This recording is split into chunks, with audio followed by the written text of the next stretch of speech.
prepare for a shocking revelation. Disneyland is not immune to accidents, and some of them are fatal. From a bobsled ride that became a fatal nightmare for not one but two people, to visitors who met a tragic ending only because of their own carelessness. Disneyland has a bone-chilling history that the officials don't want you to know about. Join us as we look at 6 stories of tragedy and terror that will make your heart race as you enter the dark side of the happiest place on earth. Number 6. Mark Maples. Back in May of 1964, it was only 5 years after the Matterhorn ride opened, but it quickly became one of the park's most thrilling attractions. You see, riders would embark on a quick and jerky trip around a track inside a snow-capped mountain, secured by lap belts in their bobsleds. But little did they know, one tragic event would change the course of Disneyland's history forever. It was almost midnight when 15-year-old Mark Maples from Long Beach got in line for the Matterhorn's ride with 2 of his teenage classmates. Mark had just been released from a weeks-long grounding, and he was excited to attend the after-hours Elks Club event with his brothers. But as they embarked on their bobsled journey, things took a deadly turn. Details of the incident are murky, but one of the boys reported feeling Mark bump into him as they were descending the mountain. Suddenly, Mark's sweater caught the attention of the other boy, who looked down only to see him falling out of the ride. Disneyland's officials speculated that Mark had unbuckled his seatbelt and stood up on the ride, causing him to strike his head on the side of the concrete mountain and fall vertically about a foot, landing beside the tracks of the sled. The bobsled was going about 20 miles per hour at the time of the accident. The ride operators didn't believe the boys when they said that their friend had fallen off the ride. It wasn't until 2 girls in the car behind them verified the story that the ride was shut down. Mark was rushed to the hospital with severe head trauma, but he never regained consciousness. He passed away 4 days later, leaving behind his parents and 2 younger brothers. The police and coroner's office immediately launched an investigation. The coroner's deputies inspected the ride and took slow-motion trips on the tracks in an effort to recreate what happened. Some speculated that the accident resulted from hazing, but both the boys and the evidence refuted that allegation. In the end, the police chief ruled that Mark's death was purely accidental. Mark's death was the first fatality recorded in the park, and sadly enough, it wouldn't be the last, either for the park nor the ride itself. Number 5. Thomas Guy Cleveland. Next up is the year 1966. This tragedy started when a young man only 19 years old attempted to sneak his way into the amusement park by climbing a trestle. This mistake would prove to be extremely fatal. His name was Thomas Guy Cleveland, and before anyone noticed, he had already scaled 2 chain-link fences, one of them 16 feet high just to get there. Meanwhile, the Disneyland monorail train was racing down the tracks towards him, completely unaware of his presence. The train was going at a speed of 25 miles per hour when it collided with Thomas, crushing him between the train and a protective plastic canopy beneath the track. The operator of the monorail, Dallas Barker, was completely unaware of what was about to happen. He didn't see Thomas on the tracks until it was too late. It was only after he felt a sudden jolt and the train lost power that he realized something was wrong.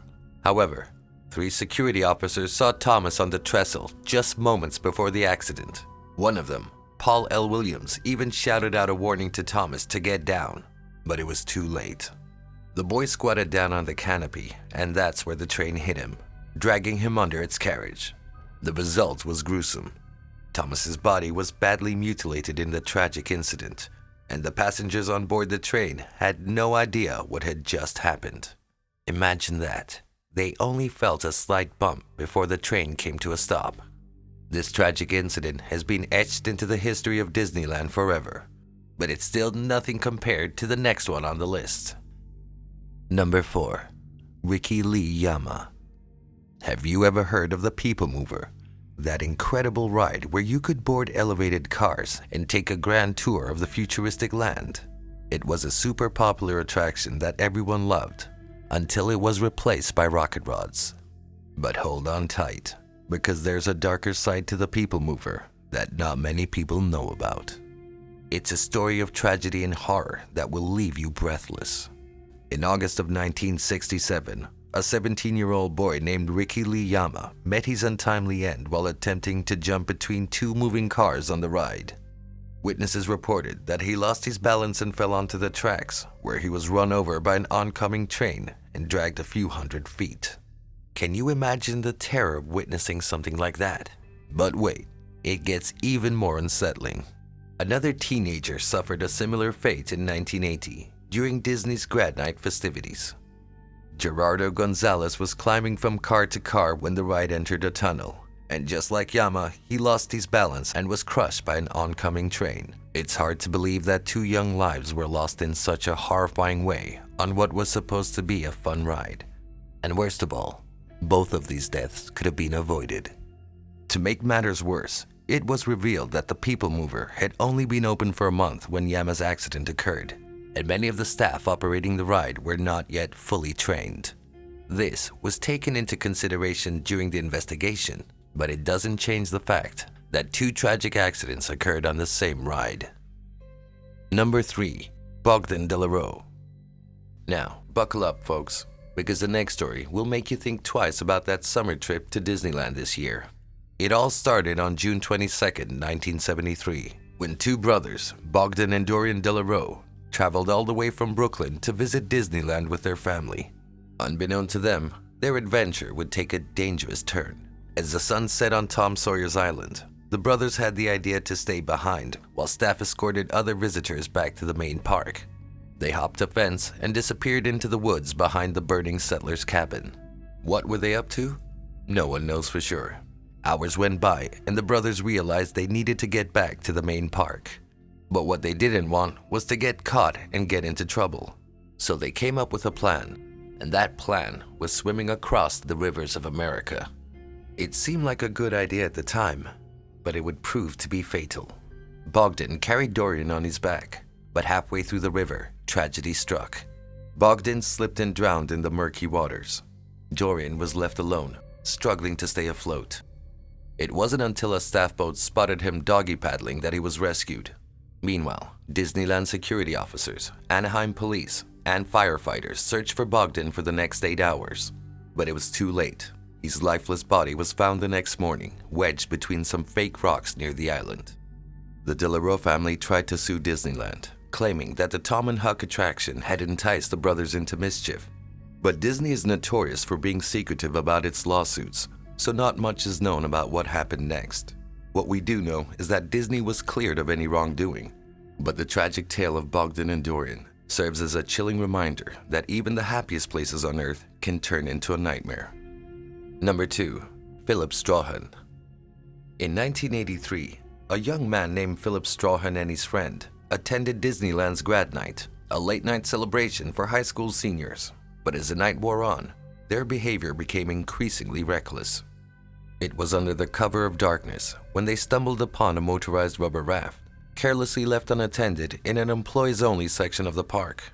The temptation was too much to resist. The two hopped in and took off down the River of America. The thrill of the ride was intoxicating, but it was Strahan who would pay the ultimate price. Their boat hit a rock, and the impact threw Strahan into the water. His friend, panicked and drunk, raced to find help. Meanwhile, the search was on for the young man. An hour later, park officials discovered Strahan's lifeless body in only 4 feet of water. His blood alcohol level was measured at nearly twice the legal limit for adults. The aftermath of the tragedy brought in a wave of lawsuits, with Disney at the center of it all. The negligent death lawsuit was ultimately won by Disney. But the travel bureau that allowed the boys to get drunk faced consequences too. It's a heartbreaking story that highlights the dangers of underage drinking and the consequences that come with making poor decisions. A night meant for celebration and joy turned into a nightmare, and it could have easily been avoided had the people involved been more careful. And last but not least, number 1, Dolly Young. As we mentioned earlier, the 1964 incident wouldn't be the only fatal one in the history of Matterhorn at Disneyland. Exactly 2 decades later, in 1984, Dolly Regina Young of Fremont was on a wild ride of her own at Disneyland. At around 3:30 p.m. on a January afternoon, Young and her friends loaded into a bobsled at the base of the Matterhorn. Young sat alone in the very back. The Skyway gondola still went through the attraction, ferrying guests through a hole in the mountain. It was then that a family from Idaho, a father and his 2 teen daughters, passed into the Matterhorn just as Young's bobsled was halfway down the mountain. Suddenly, a 19-year-old Helen Pishner screamed, "Oh my God, someone fell out of that car," her father Don recalled her saying. According to police reports, Helen saw a female bouncing on her back on the tracks moments after Young presumably fell from her sled. For a moment, Young appeared to be trying to get up, but 33 seconds later, the next vehicle came around the corner. Don Pishner yelled for his daughters to look away. The bobsled struck Young on the head and torso, killing her instantly and trapping the bobsled on top of her. The ride automatically shut off that portion of the ride, sensing a bobsled was stuck. That, combined with the screaming, alerted a worker that something was horribly wrong. He raced up the mountain and found the nightmarish scene. When the police arrived on the scene, they noticed Young's seatbelt was open and lying on the empty seat. The investigation that followed quickly ruled out foul play and suicide and zeroed in on the seatbelt. After interviewing witnesses, Anaheim's detective David Tuttle ruled Young's death an accident. Interestingly, no organization in the state had the authority to regulate theme park rides. So like most amusement parks in the country, Disneyland was allowed to regulate itself. The day after the fatal accident, the Matterhorn was running again as usual. Which of these deaths do you think could have been avoided? Let us know in the comments down below. Do you want to see more roller coaster tragedies? Make sure to like the video and subscribe to the channel. That's it for now, and we'll see you next time. And up until then, stay safe.